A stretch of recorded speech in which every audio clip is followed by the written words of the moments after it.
Welcome to another episode of One Voice Many Stories. I'm your host, Kevin Bradford. Let's dive right into it. Marcus Hill always said the worst danger wasn't the thing you chasing, it was the thing sitting quietly beside you. He learned that on a night when the highway was empty and the sky was colorless and the world felt like it was holding its breath. He was driving back from a late interview, the kind that leaves your mind buzzing and the instincts wide awake. The road was stretched straight for miles, no turns, no exit, just darkness pressing on both sides.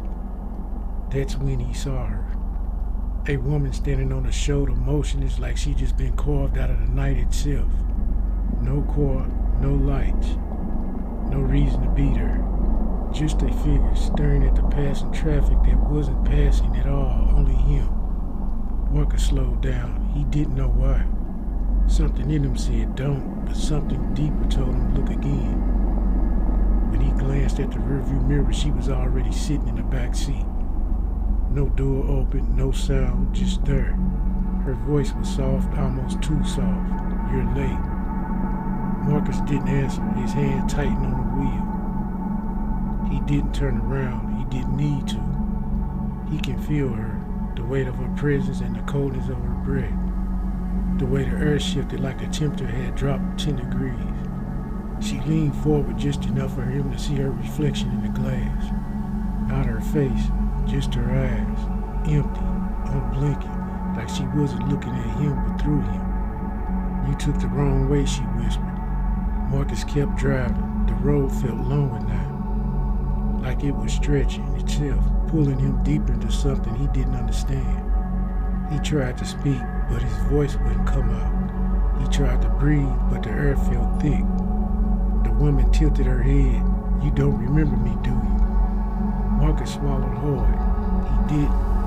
But something in his chest tightened, a memory he couldn't reach, a moment he couldn't name. The woman smiled. It wasn't a smile meant for him. It was a smile meant for the truth.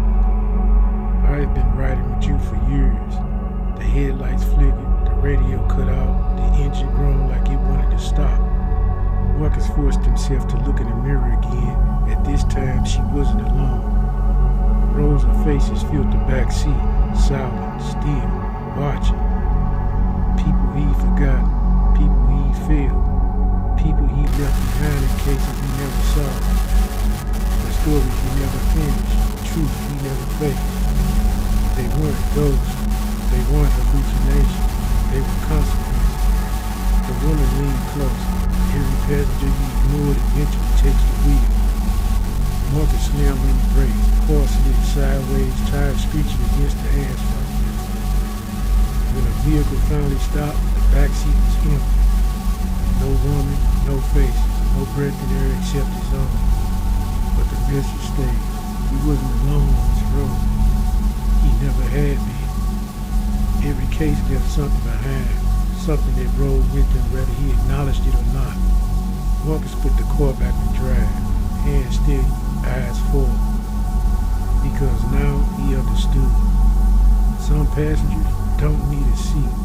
They just need a moment when you're not paying attention. And Marcus Hill would never drive blind again. But the road had one more lesson waiting for him. A mile later, the highway curved, a slow, deliberate bend that forces him to ease off the gas. As he turned, the headlights washed over something on the shoulder. Not a person this time, not a figure, something smaller, something placed. A single object. A passenger side mirror shattered down the middle, propped upright like someone wanted him to see it. Marcus pulled over, engine humming, night holding his breath again. He stepped out, the cold hitting him first, the silence hitting him second. The mirror leaned against the mile marker, reflecting nothing but darkness and a faint outline of his own shape. But when he picked it up, he saw something else. A message scratched into the back. Check who's riding with you. Not written, scratched, carved with intentions. Marcus looked around the empty road, the long tree-lined stretch of nothing. No movement, no footsteps, no sign of anything. But he felt it, the same presence from the back seat. Not haunting him, warning him. He slid the mirror into the passenger seat and got back behind the wheel. The car felt different now, a lot lighter, not heavier, just aware, like it understood something had shifted. As he drove, the mirror rattled softly with every bump in the road, catching bits of light, throwing broken reflections across the cabin. Each flicker showed a different angle of him. Tired, focused, older than he felt, younger than he admitted. And then one reflection froze him.